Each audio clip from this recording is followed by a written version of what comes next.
Movie की शुरुआत में हम ओवेल नाम की एक छोटी सी सिटी को देखते हैं जहाँ के लोग क्रिसमस को सेलिब्रेट करने की तैयारी में लगे हुए थे, क्योंकि हर साल सभी लोग मिलकर क्रिसमस को धूमधाम से सेलिब्रेट किया करते और इस साल भी वो लोग काफी ज्यादा एक्साइटेड थे। लेकिन जैसा कि हमें पता है, कुछ लोगों को क्रिसमस की चहल पहल पसंद नहीं आती और ऐसे ही था हमारा मूवी का मेन कैरेक्टर ग्रिंच, जो कि दूर पहाड़ियों पर अपने पेट डॉग मैक्स के साथ रहा करता है। ग्रिंच का खुशी, मजाक और मस्ती से दूर दूर तक कोई नाता नहीं था। वो हमेशा ही गुस्से में रहा करता और दूसरों की खुशी से जलता, इसलिए ही वो महीने में एक बार ही राशन लेने के लिए सिटी जाता था और जब भी वो सिटी में जाता तब वो लोगों को परेशान करके ही वापस आता था। अब ऐसे ही एक दिन जब ग्रिंच नाश्ता करने बैठता है तो वो देखता है कि घर का राशन पूरी तरह से खत्म हो गया है, जिससे वो काफी ज्यादा परेशान भी हो जाता है, क्योंकि अब इसके लिए उसे लोगों के बीच में जाना पड़ेगा और वो ऐसा करना बिल्कुल भी नहीं चाहता था। मगर ग्रिंच के घर में कुछ भी खाने के लिए नहीं बचा था, इसलिए मजबूरी में ही वो मैक्स को लेकर सिटी की तरफ निकल जाता है। वो रास्ते में मैक्स से कहता है कि लोग सिर्फ दिखावा करते हैं और असल में वो रियल नहीं होते, और अगर कोई भी तुमको प्यार दिखाए तो तुम उसे काट लेना, मैं कुछ भी नहीं बोलूंगा। धीरे धीरे वो दोनों सिटी में पहुंचते हैं, जहां सभी लोगों को खुश देखकर ग्रिंच को काफी ज्यादा तकलीफ हो रही। अब जैसे तैसे करके वो लोग आगे बढ़ते हुए एक स्टोर में पहुंचते हैं, जहां ग्रिंच देखता है कि एक छोटी हाइट वाली लेडी दूर रैक पर रखे एक जार को उठाने की कोशिश कर रही थी। ग्रिंच जाकर तुरंत ही उस जार को आसानी से उठा लेता है, जिसे देखकर वो लेडी भी बहुत ही ज्यादा खुश हो जाती है, क्योंकि उसे लग रहा था कि ग्रिंच उसकी हेल्प करने की कोशिश कर रहा है। लेकिन ग्रिंच तो उस जार को तोड़कर आगे चला जाता है। अब सीन यहाँ से शिफ्ट होकर डोना नाम की एक लेडी पर जाता है, जो कि अकेले ही अपने 3 बच्चों की देखभाल किया करती, जिसमें 2 ट्विंस और एक 6 साल की बेटी किंडी होती है। किंडी बहुत ही ज्यादा प्यारी और समझदार थी, इसलिए वो अपनी मदर को खुश रखने के लिए सैंटा को एक लेटर लिखती है और वो अपनी मॉम को बिना बताए ही सैंटा को लेटर पोस्ट करने के लिए बाहर चली जाती है। अब जब वो रास्ते में जा ही रही थी कि तभी उसकी टक्कर ग्रिंच से हो जाती है और इसी बीच उसका लेटर भी गुम हो गया था। वो ग्रिंच से अपने लेटर के बारे में पूछती है, जिस पर ग्रिंच पहले तो उसका मजाक बनाता है और फिर कहता है कि तुम खुद ही नॉर्थ पोल जाकर सैंटा को अपने विश क्यों नहीं बता देती। इतना ही बोलकर ग्रिंच अपनी पेट मैक्स के साथ वहाँ से चला जाता है। रास्ते में उसे उसका पड़ोसी भी मिलता है, जो कि क्रिसमस की तैयारियों में लगा हुआ था। हालांकि ग्रिंच उससे बात करना नहीं चाहता था, इसलिए वो छुपकर वहाँ से निकलने की कोशिश करता है, लेकिन तभी उसके पड़ोसी की नजर उस पर पड़ जाती है और वो ग्रिंच से बात करना शुरू कर देता है। वो ग्रिंच को बताता है कि इस बार क्रिसमस सेलिब्रेट करने के लिए वो 3 गुना ज्यादा सामान लाया है, जिससे वो धूमधाम से सेलिब्रेट कर सके। मगर उसकी ये बातों से ही फ्रस्ट्रेट होकर ग्रिंच वहाँ से चला जाता है। इधर किंडी को ग्रिंच की बातें बहुत ही ज्यादा अच्छी लगी थी, इसलिए वो डिसाइड करती है कि अब वो नॉर्थ पोल जाकर सैंटा को अपनी विश बताएगी। जिसके बाद वो घर जाकर रेडी होती है और अकेले ही नॉर्थ पोल जाने के लिए निकलने लगती है। तभी उसकी मॉम उसे कहती है कि तुम्हें नॉर्थ पोल पहुँचने में ही 1 महीने तक का समय लग सकता है। डोना की ये बात सुनकर किंडी नॉर्थ पोल जाने का प्लान भी कैंसिल कर देती है, क्योंकि तब तक तो क्रिसमस ही खत्म हो जाएगा। दूसरी तरफ ग्रिंच अपने घर में मैक्स के साथ बैठकर चेस खेल ही रहा होता है कि तभी अचानक से उसका घर हिलने लगता है। बाहर जाने पर उसे पता चलता है कि उसका पड़ोसी क्रिसमस सेलिब्रेट करने के लिए बहुत ही बड़ा क्रिसमस ट्री लाया हुआ है। अब ये देखकर ग्रिंच को बहुत ही ज्यादा गुस्सा आ गया था और वो सोचता है कि आज रात ही वो उस क्रिसमस ट्री को बर्बाद कर देगा, जिसके लिए वो एक प्लान भी बनाता है। अब रात के समय जब सभी लोग क्रिसमस ट्री को डेकोरेट कर रहे होते हैं, तब ग्रिंच उन्हें अपनी दूरबीन से देख रहा था। यही किंडी अपने दोस्तों को बताती है कि वो क्रिसमस की पूरी रात जागेगी ताकि वो सेंटा से मिल सके। तब किंडी के दोस्त उससे पूछते हैं कि तुम सेंटा से क्या मांगोगी। तब वो कहती है कि मैं अपनी मॉम के लिए हेल्प मांगूंगी, क्योंकि वो दिन भर काम करके बहुत ही ज्यादा थक जाती हैं, इसलिए मैं चाहती हूँ कि सेंटा उनकी हेल्प के लिए किसी को भेज दे। सीन अब यहाँ से शिफ्ट होकर ग्रिंच पर जाता है, जिसने क्रिसमस ट्री को बर्बाद करने के लिए एक तोप को बनाया हुआ था। लेकिन जैसे ही वो तोप को ब्लास्ट करता है, तब गलती से वो क्रिसमस ट्री पर ही जाकर फंस जाता है, जहाँ वो देखता है कि सिटी के लोग बहुत ही ज्यादा खुश हैं और बच्चे भी बहुत ही ज्यादा मस्ती कर रहे थे। अब उन बच्चों को देखकर ग्रिंच को अपने बचपन की याद आ जाती है, जब वो ऑर्फनेज में रहा करता था और सब बच्चे अपने पेरेंट्स के साथ क्रिसमस को एंजॉय कर रहे होते थे,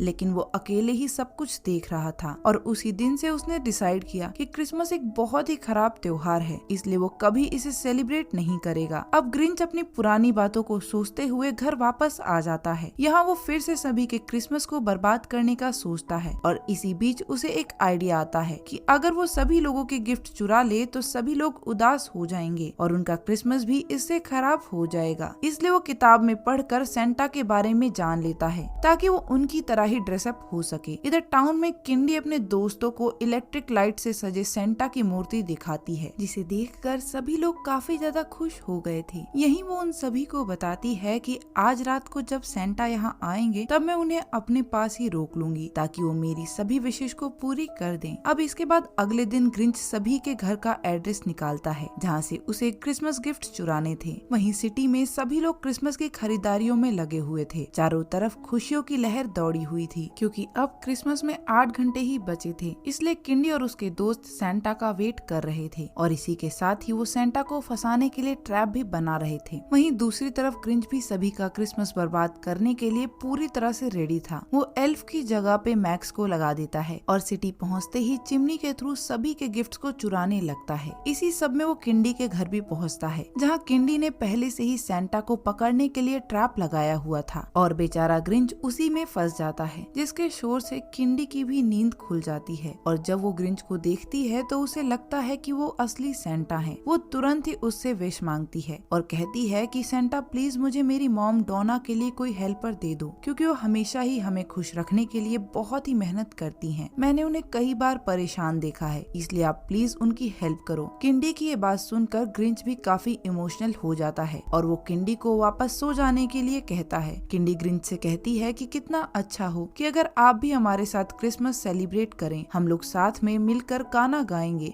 और काफी ज्यादा एंजॉय करेंगे। लेकिन ग्रिंच उसे मना कर देता है क्योंकि वो अभी भी अपने प्लान को कंप्लीट करने के बारे में ही सोच रहा था। वो सभी के गिफ्ट्स को चोरी करके अपने घर की ओर जाने लगता है। इसी दौरान वो मैक्स को भी किंडी के बारे में बताता है। यहाँ हम समझ जाते हैं कि ग्रिंच को किंडी की तरफ सिंपैथी आ रही थी क्योंकि वो इतनी छोटी उम्र में भी अपनी माँ से कितना प्यार करती थी। अब अगली सुबह जब गांव वालों की आंखें खुलती हैं तब वो देखते हैं कि सारे गिफ्ट्स और क्रिसमस ट्री गायब है। ये देखकर वो लोग बहुत ही हैरान थे। इधर जब किंडी ये सब देखती है तब उसका मन बहुत ही ज्यादा उदास हो जाता है क्योंकि उसे लग रहा था कि ये सब उसकी वजह से ही हुआ है, क्योंकि उसने सेंटा को ट्रैप में फंसाया था। किंडी ये बात डोना को भी बताती है। तब डोना उसे समझाती है कि सिर्फ सामान और गिफ्ट ही तो चोरी हुए हैं। फिर सभी लोग गाना गाकर क्रिसमस को सेलिब्रेट करने लगते हैं। दूसरी तरफ ग्रिंच को दिखाया जाता है जो कि पहाड़ियों पर चढ़कर गांव वालों को ही देख रहा था, लेकिन सिटी का नजारा देखकर वो शॉक्ड रह जाता है क्योंकि उसके हिसाब से तो सभी लोगों को दुखी होना चाहिए था, जबकि वहाँ के लोग तो गाने गाकर एंजॉय कर रहे होते हैं। ये सब देखकर ग्रिंच भी आंखें बंद कर लेता है, जिससे उसे भी उन सभी की खुशियाँ महसूस होने लगती हैं। फिर वो डिसाइड करता है कि जो भी उसने किया है वो बहुत ही ज्यादा गलत है और अब वो सब कुछ ठीक कर देगा। इसलिए वो दोबारा से सिटी में जाता है और सभी को उनके गिफ्ट्स वापस करने लगता है। इसके बाद अगले दिन ग्रिंच अपने पेट मैक्स को भी उसका फेवरेट खाना देता है, जिसे देखकर मैक्स भी बहुत ज्यादा खुश हो गया था क्योंकि ग्रिंच ने पहली बार उसके लिए कुछ स्पेशल किया था। इसी दौरान ग्रिंच के घर की बेल बजती है और जब वो गेट खुलता है तब सामने किंडी खड़ी थी जो कि उसे डिनर के लिए अपने घर पर इनवाइट करने के लिए आई थी। अब रात के वक्त जब ग्रिंच उसके घर डिनर के लिए जाता है तो वो देखता है कि वहाँ सिटी के लोग पहले से ही मौजूद थे। वो सभी लोग ग्रिंच को देखकर बहुत ही ज्यादा खुश हो जाते हैं, जिसके बाद ग्रिंच उन सभी लोगों के साथ मिलकर डिनर एंजॉय करता है और इसी के साथ यहीं पर मूवी का भी दी एंड हो जाता है। अब गाइस वीडियो को लाइक करना और कमेंट करना मत